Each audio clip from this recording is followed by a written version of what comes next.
ಕೆಪಿಎಸ್ಸಿಯಲ್ಲಿ ನಡೆದಂತಹ ಬ್ರಹ್ಮಾಂಡ ಭ್ರಷ್ಟಾಚಾರ ಇದೀಗ ಉದ್ಯೋಗಾಕಾಂಕ್ಷಿಗಳನ್ನ ಕೆರಳಿಸ್ತಾ ಇದೆ. ಅದರಲ್ಲೂ ದಿನೇ ದಿನೇ ಇದರ ವಿರುದ್ಧ ಪ್ರತಿಭಟನೆಗಳು ಜಾಸ್ತಿ ಆಗ್ತಾ ಇದೆ. ಇವತ್ತು ಎಬಿವಿಪಿಯ ಕಾರ್ಯಕರ್ತರು ಪ್ರತಿಭಟನೆಯನ್ನ ಮಾಡಿದ್ರು. ಸಿಎಂ ಮನೆ ಮುಂದೆ ತಮ್ಮ ಆಕ್ರೋಶವನ್ನ ಹೊರಹಾಕಿದ್ರು. ಈ ಸಂದರ್ಭದಲ್ಲಿ ಯುವ ಕಾಂಗ್ರೆಸ್ ಕಾರ್ಯಕರ್ತರು ಇದಕ್ಕೆ ಕಿಡಿಕಾರಿದ್ದಾರೆ. ಅದರಲ್ಲೂ ಮಂತ್ರಿಮಾಲ್ ಸರ್ಕಲ್ನಲ್ಲಿ ದೊಡ್ಡ ಡ್ರಾಮಾವೇ ನಡೆದು ಹೋಗಿದೆ.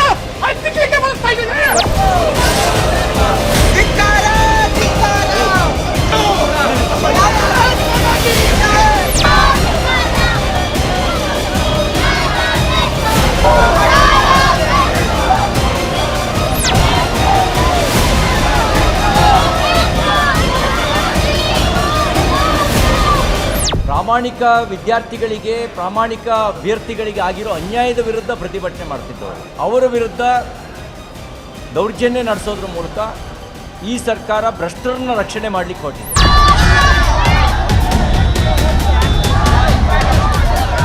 ಕೆಪಿಎಸ್ಸಿ ಕೆರಳಿಸುತ್ತಿದೆ, ಉದ್ಯೋಗಾಕಾಂಕ್ಷಿಗಳನ್ನು ರೊಚ್ಚಿಗೆಬ್ಬಿಸುತ್ತಿದೆ.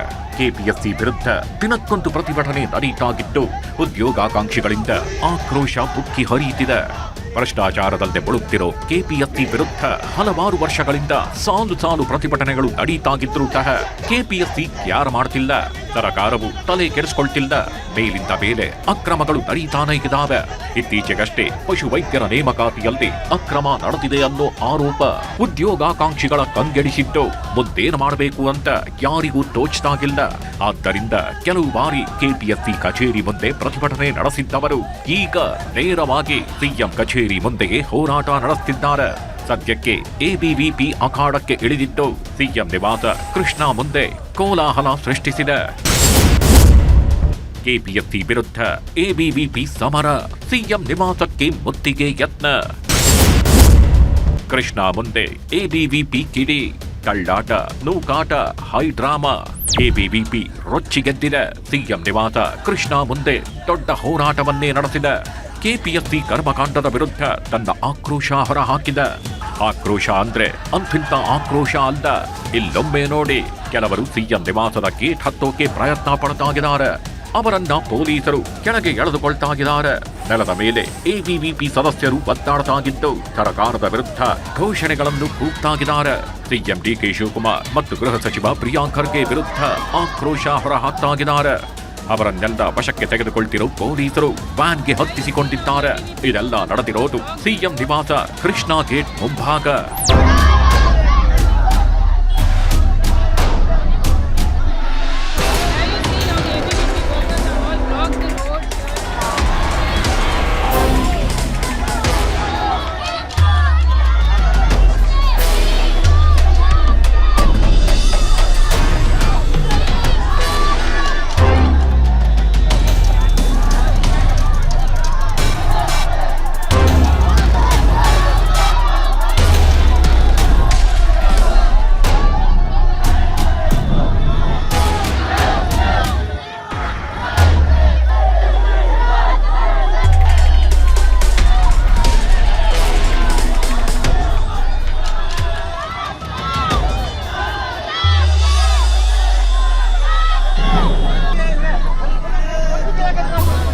ಕೆಪಿಎಸ್ಸಿ ಸ್ಕ್ಯಾಮ್ ಎಲ್ಲರನ್ನೂ ಕಂಗೆಡಿಸಿದ್ದು ಕೆಪಿಎಸ್ಸಿಯನ್ನ ಸರಿ ಮಾಡಲೇಬೇಕು ಅನ್ನೋದು ಎಬಿವಿಪಿ ಸದಸ್ಯರ ಒತ್ತಾಯ.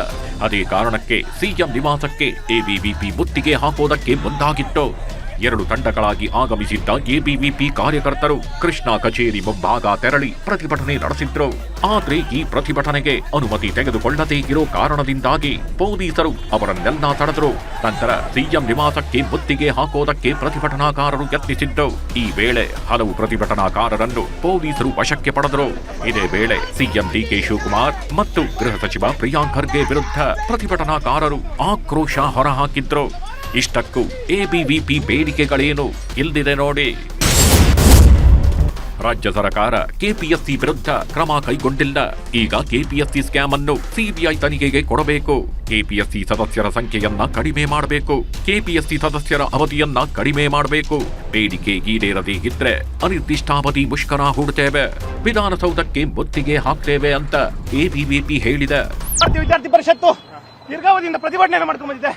ಮುಂದಿನ ದಿನಗಳಲ್ಲೂ ಸಹ ಅಖಿಲ ಭಾರತೀಯ ವಿದ್ಯಾರ್ಥಿ ಪರಿಷತ್ತು ಸಿಬಿಐ ತನಿಖೆ ಕೊಡಲಿಲ್ಲ ಅಥವಾ ಕೆಪಿಎಸ್ಸಿ ಸದಸ್ಯರ ಸಂಖ್ಯೆಯನ್ನು ಕಡಿಮೆ ಮಾಡಿ ಅವರ ಅವಧಿಯನ್ನು ಕಡಿಮೆ ಮಾಡಿಲ್ಲ ಅಂದ್ರೆ ವಿದ್ಯಾರ್ಥಿ ಪರಿಷತ್ ನಿರ್ದಿಷ್ಟಾವಧಿ ಮುಷ್ಕರ ಮತ್ತೆ ವಿಧಾನಸೌಧಕ್ಕೆ ಮುತ್ತಿಗೆಯನ್ನು ಇದು ನಮ್ಮ ಬೇಡಿಕೆಯಲ್ಲಿ ಒಂದಾದಂತಹ ಸಿಬಿಐ ತನಿಖೆ ಕೊಡಬೇಕು ಅಂತಕ್ಕಂಥ ಫ್ರೀಡಂ ಪಾರ್ಕ್ ಅಲ್ಲಿ ನಮಗೆ ಅನುಮತಿ ಕೊಡಲಿಲ್ಲ. ವಿದ್ಯಾರ್ಥಿ ವಿರೋಧಿ ರಾಜ್ಯ ಸರ್ಕಾರ ಇದು. ವಿದ್ಯಾರ್ಥಿಗಳ ಮೇಲೆ ಹಲ್ಲೆ ಮಾಡ್ತಾರೆ ಪೊಲೀಸ್ ಸರ್ಕಾರವನ್ನು ಇಟ್ಕೊಂಡು. ಇದು ಭ್ರಷ್ಟ ರಾಜಕಾರಣಿ ಸರ್ಕಾರ. ಯಾವುದೇ ಬಡ ವಿದ್ಯಾರ್ಥಿಗಳಿಗೆ ನ್ಯಾಯ ಸಿಗ್ತಾ ಇಲ್ಲ. ಮೊದಲು ಕೆಪಿಎಸ್ಸಿ ಕಚೇರಿ ಮುಂದೆ ಪ್ರತಿಭಟನೆ ನಡೆಸಲಾಗಿತ್ತು. ಆ ನಂತರ ಸಿಎಂ ಕಚೇರಿ ಕೃಷ್ಣಾ ಮುಂದೆ ಹೋರಾಟ ಶುರು ಮಾಡಿಕೊಂಡಿತ್ತು ಎಬಿವಿಪಿ. ಇದೇ ವೇಳೆ ವಿದ್ಯಾರ್ಥಿಗಳು ಪೊಲೀಸರ ನಡುವೆ ಮಾತಿನ ಚಕಮಕಿ ನಡೆಯಿತು. ವಿದ್ಯಾರ್ಥಿಗಳ ಬಂಧನಕ್ಕೆ ಮುಂದಾದ ಪೊಲೀಸರು ಕೆಲವು ಬಾರಿ ವಿದ್ಯಾರ್ಥಿಗಳನ್ನ ಅಡ್ಡಾಡಿಸಿದ್ರು. ಕೃಷ್ಣಾ ಕಚೇರಿ ಮುಂಭಾಗದಲ್ಲಿ ಕೆಲಕಾಲ ಸಂಚಾರವೇ ಅಸ್ತವ್ಯಸ್ತಗೊಂಡು ಟ್ರಾಫಿಕ್ ಜಾಮ್ ಉಂಟಾಗಿತ್ತು. ಎರಡು ತಂಡಗಳಿಂದ ಮುತ್ತಿಗೆ ಯತ್ನ ನಡೆದ ಕಾರಣಕ್ಕೆ ಪರಿಸ್ಥಿತಿ ನಿಯಂತ್ರಿಸಲು ಪೊಲೀಸರಿಗೆ ಪೀಕಲಾಟ ಎದುರಾಯಿತು. ಕೃಷ್ಣಾಗೆ ನುಗ್ಗಲು ಯತ್ನಿಸಿದ ಪ್ರತಿಭಟನಾಕಾರರ ಪ್ರಯತ್ನ ಕೊನೆಗೂ ವಿಫಲವಾಯಿತು. ಫ್ರೀಡಂ ಪಾರ್ಕ್ನಲ್ಲಿ ಪ್ರತಿಭಟನೆಗೆ ಹೋಗ್ತಾಗಿದ್ದಾಗಲೂ ಕೂಡ ಹಲವರನ್ನ ವಶಕ್ಕೆ ಪಡೆದುಕೊಳ್ಳಲಾಗಿದೆ ಅನ್ನೋ ಆರೋಪ ಕೇಳಿಬಂದಿದೆ.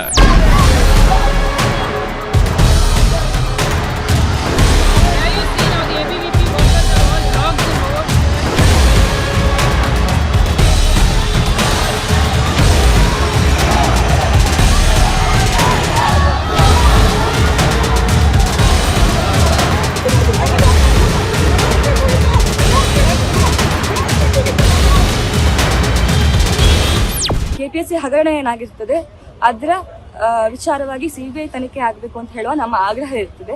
ಹಾಗಾಗಿ ನಾವು ಇವತ್ತು ಫ್ರೀಡಂ ಪಾರ್ಕ್ ಅಲ್ಲಿ ಪ್ರೊಟೆಸ್ಟ್ ಮಾಡಲಿಕ್ಕೆ ಹೋಗ್ತಾ ಇರೋ ಸಂದರ್ಭದಲ್ಲಿ ನಮ್ಮನ್ನ ಪೊಲೀಸರು ಅಲ್ಲಲ್ಲೇ ತಡೀತಾರೆ. ಎಲ್ಲಿ ನಿಂತಿರ್ತೇವೆ ಅದೇ ಜಾಗದಲ್ಲಿ ನಾವು ಪ್ರೊಟೆಸ್ಟ್ ಮಾಡ್ಲಿಕ್ಕೆ ಸ್ಟಾರ್ಟ್ ಮಾಡುವಾಗ ನಮ್ಮನ್ನ ಅತ್ಯಂತ ಹೀನಾಯವಾಗಿ ನಮ್ಮನ್ನ ಬಸ್ಗೆ ತುಂಬಿಸ್ಕೊಂಡು ಹೋಗುವಂತ ಕೆಲಸ ಮಾಡ್ತಾರೆ. ವಿದ್ಯಾರ್ಥಿನಿಯರು ಅಂತ ನೋಡುದಿಲ್ಲ ಅವರು. ಒಂದ್ ಹನಿ ನೀರನ್ನು ಕೊಡೋದಿಲ್ಲ. ಇಲ್ಲಿ ಪೊಲೀಸ್ ಸ್ಟೇಷನ್ ಕರ್ಕೊಂಡ್ ಬರ್ತಾರೆ ಇಡೀ ಬ್ಯಾಂಗ್ಳೂರನ್ನ ಸುತ್ತಾಕಿಸ್ಕೊಂಡು. ಹಲವಾರು ಕಾರ್ಯಕರ್ತರು ತಲೆ ತಿರುಗಿಸ ಬೀಳ್ತಾರೆ ನೀರು ಕೊಡದೆ ತುಂಬಾ ಹೊತ್ತು ಸುತ್ತಿಸಿದ ಕಾರಣ. ಹಾಗಾಗಿ ನಮ್ಮ ಆಗ್ರಹ ಇದೆ, ಒಂದು ಸಿಬಿಐ ತನಿಖೆಗೆ ಕೊಡಬೇಕು.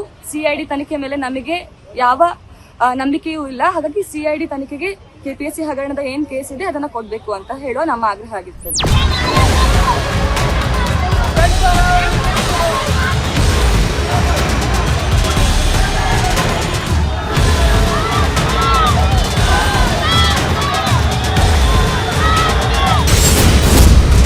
ಕೆಪಿಎಸ್ಸಿ ಕೃಷ್ಣಾ ಮಾತ್ರವಲ್ಲ, ಮಂತ್ರಿ ಮಾಲ್ ಸರ್ಕಲ್ನಲ್ಲೂ ಕಿಚ್ಚು.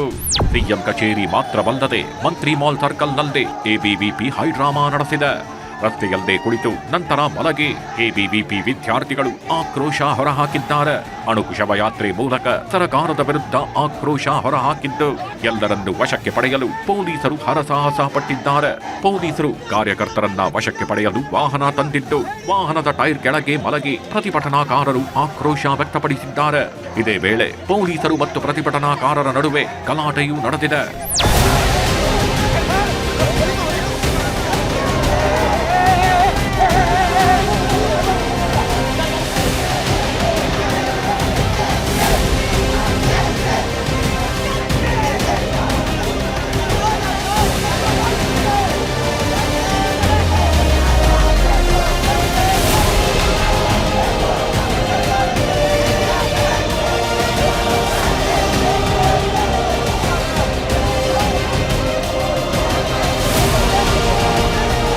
ಬೆಳಗಿಂದ ಕೂಡ ಹೋರಾಟ ಮಾಡ್ತಾ ಇದೀವಿ.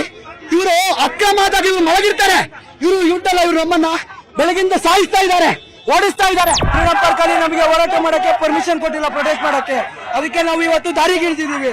ಪೊಲೀಸರನ್ನ ಬಿಟ್ಟು ನಮ್ಗೆ ಅಲ್ಲೇ ಮಾಡಿಸ್ತಿದ್ದಾರೆ. ನಾವು ಇದನ್ನ ಇಲ್ಲಿಗೆ ಬಿಡಲ್ಲ, ಇನ್ನೂ ಮುಂದುವರಿಸ್ತೀವಿ. ಎಬಿವಿಪಿ ಬಿಸಿ ಮುಟ್ಟಿಸಿದೆ. ಕೆಪಿಎಸ್ಸಿ ಸ್ಕ್ಯಾಮ್ ಅನ್ನು ಸಿಬಿಐಗೆ ಕೊಡಲೇಬೇಕು ಅಂತ ಒತ್ತಾಯಿಸಿದೆ. ಈಗ ನಡೆದ ಪ್ರತಿಭಟನೆಯ ಕಾರಣಕ್ಕೆ ಸಿಎಂ ಸರಕಾರಿ ನಿವಾಸಕ್ಕೂ ಭದ್ರತೆ ಹೆಚ್ಚಿಸಲಾಗಿದೆ. ಸಿಎಂ ಸರಕಾರಿ ನಿವಾಸಕ್ಕೆ ಮುತ್ತಿಗೆ ಹಾಕುವ ಸಾಧ್ಯತೆ ಇರೋದ್ರಿಂದ ಸಿಎಂ ನಿವಾಸದ ಮುಂಭಾಗದ ರಸ್ತೆ ಕ್ಲೋಸ್ ಮಾಡಲಾಗಿದೆ. ರಸ್ತೆಯ 2 ಭಾಗದಲ್ಲಿ 50 ಮೀಟರ್ ವ್ಯಾಪ್ತಿಯಲ್ಲಿ ಬ್ಯಾರಿಕೇಡ್ ಅಳವಡಿಸಲಾಗಿದೆ. ಎಬಿವಿಪಿ ಪ್ರತಿಭಟನೆ ಪರವಾಗಿ ಸಿಟಿ ರವಿ ಬ್ಯಾಟಿಂಗ್ ಮಾಡಿದ್ದಾರೆ. ಕೆಪಿಎಸ್ಸಿ ಕರ್ಮಕಾಂಡದ ಕುರಿತು ಎಬಿವಿಪಿ ವಿದ್ಯಾರ್ಥಿಗಳು ಪ್ರತಿಭಟನೆ ಮಾಡುತ್ತಿದ್ದಾರೆ. ಅವರ ಮೇಲೆ ಸರ್ಕಾರ ಅಮಾನುಷವಾಗಿ ನಡೆದುಕೊಂಡಿದೆ. ಈ ಮೂಲಕ ಭ್ರಷ್ಟರನ್ನ ರಕ್ಷಣೆ ಮಾಡಲು ಹೊರಟಿದೆ ಅಂತ ಆರೋಪಿಸಿದ್ದಾರೆ. ಅವರು ಅನ್ಯಾಯದ ವಿರುದ್ಧ ಪ್ರತಿಭಟನೆ ಮಾಡ್ತಿದ್ದವರು, ಭ್ರಷ್ಟಾಚಾರದ ವಿರುದ್ಧ ಪ್ರತಿಭಟನೆ ಮಾಡ್ತಿದ್ದವರು, ನ್ಯಾಯಯುತ ತನಿಖೆ ಆಗಬೇಕು ಅಂತ ಪ್ರತಿಭಟನೆ ಮಾಡ್ತಿದ್ದವರು, ಪ್ರಾಮಾಣಿಕ ವಿದ್ಯಾರ್ಥಿಗಳಿಗೆ, ಪ್ರಾಮಾಣಿಕ ಅಭ್ಯರ್ಥಿಗಳಿಗೆ ಆಗಿರೋ ಅನ್ಯಾಯದ ವಿರುದ್ಧ ಪ್ರತಿಭಟನೆ ಮಾಡ್ತಿದ್ದವರು, ಅವರ ವಿರುದ್ಧ ದೌರ್ಜನ್ಯ ನಡೆಸೋದ್ರ ಮೂಲಕ ಈ ಸರ್ಕಾರ ಭ್ರಷ್ಟರನ್ನ ರಕ್ಷಣೆ ಮಾಡಲಿಕ್ಕೆ ಹೊರಟಿದೆ. ಎಬಿವಿಪಿ ಪ್ರತಿಭಟನೆ ವಿರುದ್ಧ ಯುವ ಕಾಂಗ್ರೆಸ್ ಆಕ್ರೋಶ. ಎಬಿವಿಪಿ ಪ್ರತಿಭಟನೆ ವಿರುದ್ಧ ಯುವ ಕಾಂಗ್ರೆಸ್ ಆಕ್ರೋಶ ಹೊರಹಾಕಿದ. ಪೊಲೀಸರ ನಡೆಗೆ ಆಕ್ಷೇಪ ವ್ಯಕ್ತಪಡಿಸಿರೋ ಯೂತ್ ಕಾಂಗ್ರೆಸ್ ಕೆಬಿವಿಪಿಗೆ ಬೇರೆ ಕಾನೂನು ಇದೆಯಾ ಅಂತ ಪ್ರಶ್ನಿಸಿದೆ. ಜಾಗ ಕೊಟ್ಟಿದ್ದೇನೆ ಫ್ರೀಡಂ ಪಾರ್ಕ್ ಅಲ್ಲಿ ಪ್ರೊಟೆಕ್ಷನ್ ಮಾಡ್ಬೇಕು, ಇಲ್ಲಲ್ಲ ತಮ್ದೆಲ್ಲ ಷಡ್ಯಂತ್ರಗಳು. ಇಷ್ಟು ದಿವಸ ಯಾಕೆ ಬಂದಿಲ್ಲ? ಹಾಗಾದ್ರೆ ಕೆಪಿಎಸ್ಸಿ ಚೇರ್ಮನ್ ಯಾರು ಮಾಡಿದ್ರು? ಇವ್ರ ಅಪ್ಪ ಇವ್ರ ತಾತನೇ ಮಾಡಿದ್ದು. ಇವ್ರು ಯಾರು ಅಧ್ಯಕ್ಷ ಇದಾರಲ್ಲ ಅವ್ರ ತಂದೆನೇ ಮಾಡೋಗಿದ್ದು. ಅವ್ರ ತಂದೆ ಚೇಲನೆ ಅವರು, ಸಾಹುಕಾರ ಯಾರಿದಾರ ಅವರು. ಅದನ್ನ ಯಾಕೆ ಕೇಳ್ತಾ ಇಲ್ಲ ಇಲ್ಲಿವರೆಗೂ? ತೇಜ್ ಸೂರ್ಯ ಅವ್ರು ಯಾಕೆ ಕೇಳ್ತಾ ಇಲ್ಲ ಅದನ್ನ? ಪ್ರತಾಪ್ ಸಿಂಹ ಅವ್ರು ಯಾಕೆ ಕೇಳ್ತಾ ಇಲ್ಲ? ಅವ್ರಿಗೆ ಬೇಕಾಗಿರೋದಿಷ್ಟೇನೆ, ಅವ್ರ ಬೇಳೆ ಬೇಕು ಅಂದ್ರೆ ಸಾಕು, ಬೇರೆ ಏನು ಅವಶ್ಯಕತೆ ಇಲ್ಲ. ಇದನ್ನ ಯೂತ್ ಕಾಂಗ್ರೆಸ್ ಖಂಡಿಸುತ್ತೆ. ಅವ್ರ ಮನೆ ಬಾಗ್ಲು ಹೋಗಿ ಕುತ್ಕೋಬೇಕಾಗುತ್ತೆ. ಒಟ್ನಲ್ಲಿ ಎಬಿವಿಪಿ ತನ್ನ ಪ್ರತಿಭಟನೆ ಮೂಲಕ ಸರ್ಕಾರಕ್ಕೆ ಬಿಸಿ ಮುಟ್ಟಿಸೋಕೆ ಮುಂದಾಗಿದೆ. ಮತ್ತೊಂದ್ ಕಡೆ ಎಬಿವಿಪಿ ಪ್ರತಿಭಟನೆಗೆ ಯೂತ್ ಕಾಂಗ್ರೆಸ್ ಆಕ್ರೋಶ ಹೊರಹಾಕಿದೆ. ಇನ್ನೊಂದ್ ಕಡೆ ಕೆಪಿಎಸ್ಸಿ ಸ್ಕ್ಯಾಮ್ ತನಿಖೆ ನಡೆಯುತ್ತಿದ್ದು ಮುಂದೇನಾಗುತ್ತೆ ಅನ್ನೋದೇ ಕುತೂಹಲಕಾರಿಯಾಗಿದೆ. ಒಂದ್ ಕಡೆ ಹೋರಾಟ ನಡೆಯುತ್ತಿದ್ರೆ ಮತ್ತೊಂದು ಕಡೆ ಕೆಪಿಎಸ್ಸಿ ಅಧ್ಯಕ್ಷ ಶಿವಶಂಕರಪ್ಪ ಸಾಹುಕಾರ್ ಅಮಾನತು ಮಾಡಿ ರಾಜ್ಯಪಾಲರು ಆದೇಶ ಹೊರಡಿಸಿದ್ದಾರೆ. ಸಚಿವ ಸಂಪುಟದ ಶಿಫಾರಸ್ಸಿನ ಮೇರೆಗೆ ಶಿವಶಂಕರಪ್ಪ ಅಮಾನತ್ತಾಗಿದ್ದಾರೆ.